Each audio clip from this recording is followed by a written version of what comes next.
출애굽기 19장입니다. 16절, 25절. 19장 16절, 25절. 읽습니다.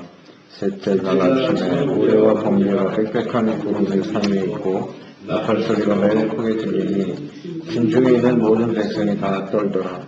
모세가 하나님을 가지고 백성을 거느리고 진에서 나오니 그들이 산기슭에 서 있는데 신의 연기가 작으니 여호와께서 그 가운데서 거기 강림하시니 그 연기가 연기같이 떠오르고 온 산이 크게 진동하며 나팔 소리가 점점 커질 때에 모세가 말한즉 하나님의 음성으로 대답하시더라. 여호와께서 시내산국 그 산 꼭대기에 강림하시고 모세를 그리로 부르시니 모세가 올라가며 여호와께서 모세에게 이르시되 내려가서 백성을 경고하라. 백성이 이르고 들어와 나 여호와에게로 와서 보려고 하다가 많이 죽을까 하노라. 또 여호와에게 가까이 하는 저 사람들에게 성공을 섬겨야 하게 하라. 나 여호와가 그리가 줄까 하노라. 모세가 여호와께 아뢰되 주께서 우리에게 명령하여 이르시기를 산 주위에 경계를 세워 산을 거룩하게 하라 하셨사오니 백성이 신의 산에 오르지 못하리이다. 여호와께서 그에게 이르시되 가라. 나는 내려가서 아론과 함께 올라오고 제사장들과 백성들에게는 경계를 넘어 나 여호와에게로 올라오지 못하게 하라. 내가 그들을 치울까 하노라. 모세가 백성에게 내려가서 그들에게 알리니라. 아멘. 언약의 백성들에게 나타나신 하나님. 하나님께서 택하신 백성들에게 모세를 보내셔서 하나님의 뜻을 전달하셨고 전능하신 능력으로 백성들을 인도하고 계시지만 이 하나님의 백성들이 하나님을 온전히 믿지 못하고 있습니다. 그래서 어려움이 다가올 때마다 계속해서 원망하고 불평하고 이 백성들에게 이제 하나님께서 친히 자기 자신을 나타내 보여주십니다. 모세를 통해서만 말씀하시니까 이 백성들이 잘 이해하지 못하고 믿지 못하는 것 같아서 직접 보여주심으로써 모세가 하나님이 세우신 중보자고 모세를 통해서 말씀하시는 것이 곧 하나님의 말씀이다. 그러니 하나님 백성들이 모세를 통해 말씀하시고 행하시는 일들을 하나님이 하시는 일이라고 믿고 온전히 순종하며 따라주기를 저희가 간절히 원하셨어요. 그러니까 하나님이 직접 나타나서 하나님의 백성들을 인도하실 수도 있어요. 그렇지만 하나님이 친히 강림하셔서 이끌어 가시면 죄악 가운데 살아가는 백성들이 살아남을 수가 없단 말이에요. 그래서 왜 중보자가 필요한지, 왜 모세가 필요한 것인지, 교회와 종들이 왜 필요한 것인지 이런 것들을 하나님의 백성들에게 깨우쳐 주기를 원하시는 거예요. 그래서 하나님이 친히 강림하셨더라. 그 강림하심의 의미를 잘 알아야 돼요. 백성들에게 믿음을 주고 하나님의 존재를 깨닫게 하시기 위함으로, 그리고 왜 중보자가 필요한지, 모세가 왜 필요한지 그래서 직접 경험하게 하시는 거죠. 여기 하나님이 임재하시는 그 장면을 보면 우레와 번개가 치고요, 빽빽한 구름이 꼈다. 큰 나팔 소리가 있었다.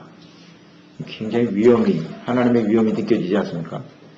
천둥 번개가 치고, 그러니까 이런 상황을 볼 때 하나님의 백성들은 굉장히 두려워할 수밖에 없죠. 이 하나님의 임재하심이 얼마나 두려운 일인가 하는 것을 백성들은 깨닫게 되는 거예요. 야, 하나님이 직접 임하신다는 게 굉장히 두려운 일이구나. 이 하나님의 영광스러운 임재 앞에 이 엄청난 이 경외감 앞에서 압도되어 두려워할 수밖에 없는 백성들의 모습을 봅니다. 또 연기가 자욱하였다고 그랬고요. 불 가운데 하나님이 강림하셨더라. 하나님이 강림하셨어요. 이 하나님의 나타나심을 목격한 백성들 직접 보았잖아요. 이제 하나님이 임하시는 것을. 그게 얼마나 크고 두려운 일인가. 이 하나님의 임재하심은 시내산에서도 임했고요. 그 다음에 그 이후에 보면 하나님의 이제 성막을 지으셨을 때, 완성했을 때, 그 지성소 안에 하나님의 구름으로 임하여 계셨고, 또 솔로몬이 성전을 지었을 때, 그 봉헌식 월 마침에 하나님의 구름이 그 성소 안에 가득하였다고 그랬잖아요. 이 구름으로 임자여 계시고, 또 불로 임하여 주시기도 하시고, 역시 하나님의 임재하심이라는 것을 우리가 알 수가 있어요. 하나님이 백성들에게 친히 나타나셨더라. 그리고 이제 하나님의 백성들에게는 그 이후에 낮에는 구름 기둥, 밤에는 불 기둥으로 그들을 인도하고 계시잖아요. 그런 하나님의 임재하심을 경험하게 하심으로써 그 불 기둥과 구름 기둥이 곧 하나님의 임재하심이구나. 하나님 우리와 함께 하시는 것이구나 하는 것을 확실하게 깨우쳐 주시는 거죠. 하나님이 함께 하신다고 하는 것이 무엇을 의미하는 것인가?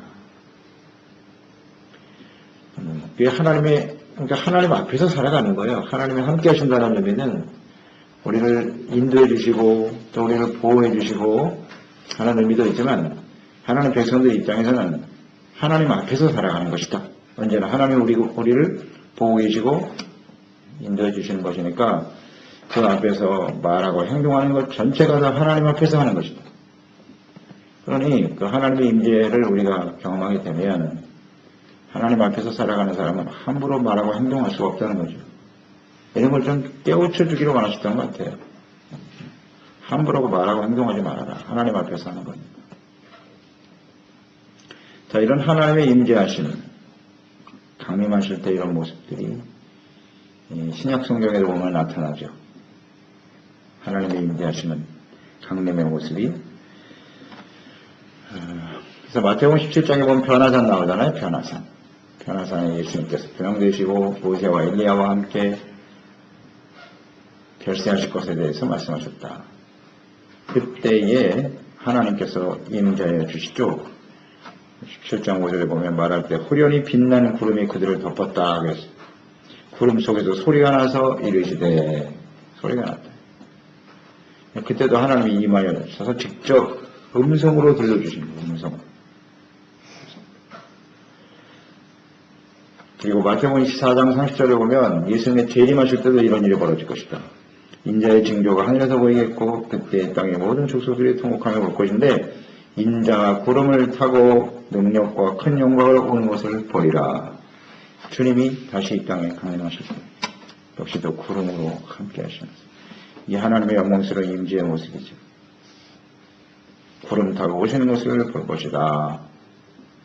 데살로니가전서 4장 16절이죠. 주께서 호령과 천사장의 소리와 하나님의 나팔 소리로 친히 강림하실 것이다. 이런 나팔 소리, 구름, 불 이런 것들이 하나님의 임재하심이죠. 임재하시는 모습으로 친히 보여주셨어요. 음성도 듣게 하셨고요. 그러니까 주님이 임재하심을 사람들이 어떻게 느낄 수 있느냐. 일단 눈으로 보아서 알게 하셨고요.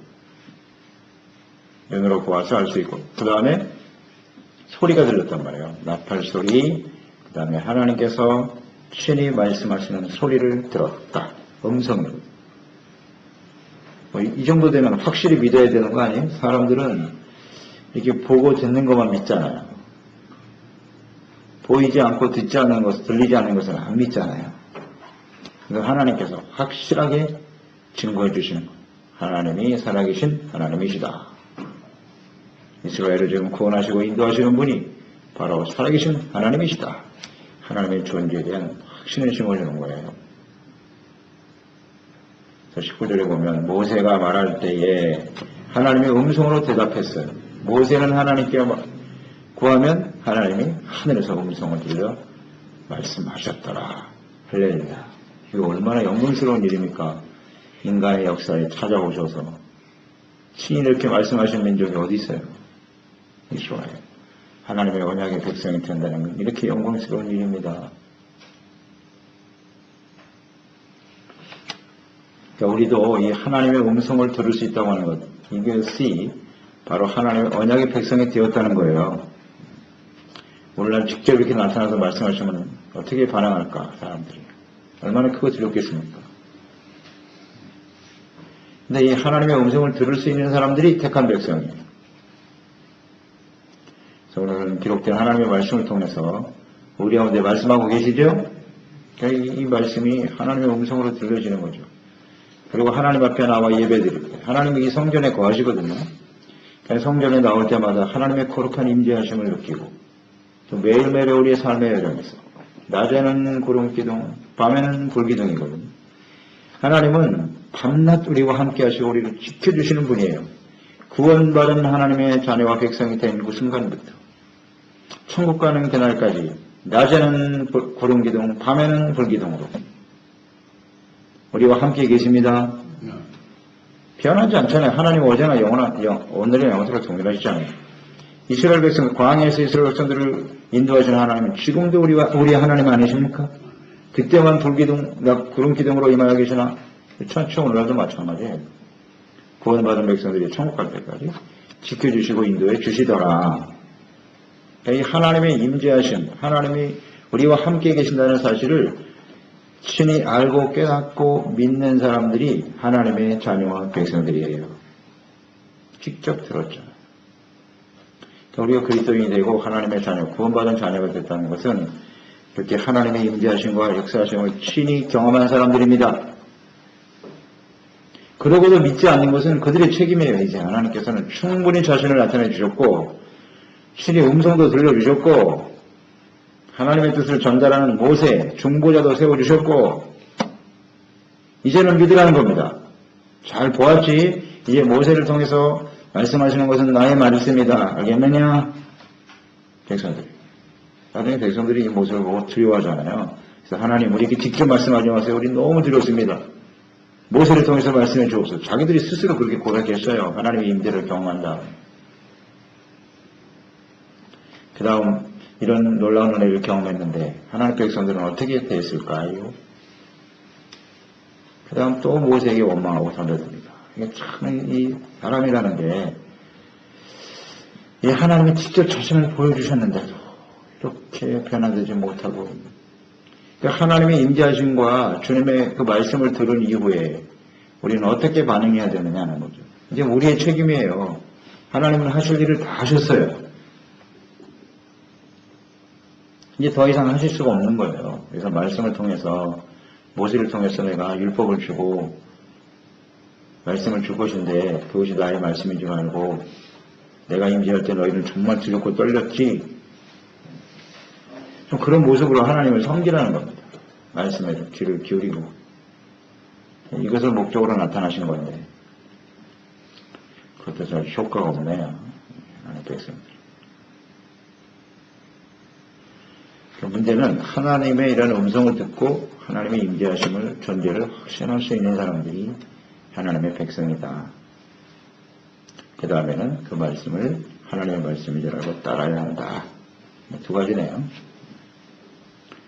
하나님이 임재하셨을 때 백성들은 어떻게 반응했는가? 백성들에게 하나님께서 경고를 다시 한번 모세에게 말합니다. 여호와에게로 와서 보려고 하다가 많은 사람이 죽을 수 있으니 내가 전에 말한 것처럼 그 경계를 절대 넘지 못하게 하라. 제사장들 역시 중보자인데 그들도 상결하게 하지 않고 나오면 죽는다. 제사장들조차도. 이것을 다시 한번 강조하네요. 이걸 보면 하나님의 공의와 사랑이 들어있죠. 그 경계라고 하는 것은 하나님의 공의와 사랑이에요. 그걸 넘으면 죽어요. 넘지 말라는 겁니다. 지켜라. 하나님이 거룩하시고 공의로우신 분이기 때문에 거룩하지 않으면 하나님을 만날 수가 없겠죠. 하나님은 결코 죄를 용납하실 수가 없어요. 그게 하나님의 속성이에요. 그러니까 그 죄를 철저하게 하나님 앞에서 깨닫고 회개하고 용서받지 않으면 하나님 앞에 설 수가 없다. 그러니까 하나님의 명령을 거부하고 살아남을 사람은 없다는 거죠. 그래서 우리는 잘 생각해야겠어요. 경계선을 넘어 들어가면 죽게 되므로 조심하라. 그래서 하나님의 언약의 백성들은 하나님이 정해놓으신 그 경계선을 절대 넘으면 안 됩니다. 경계선을 넘으면 안 돼요. 그러니까 이 경계선이라는 게 이제 말씀이잖아요. 그 경계선의 구체적인 내용이 이제 20장으로부터 연결되는 거죠. 20장의 내용은 십계명이죠. 율법입니다. 하나님이 정해놓으신 말씀, 그게 경계선이에요. 그걸 절대로 넘어가면 안 돼요.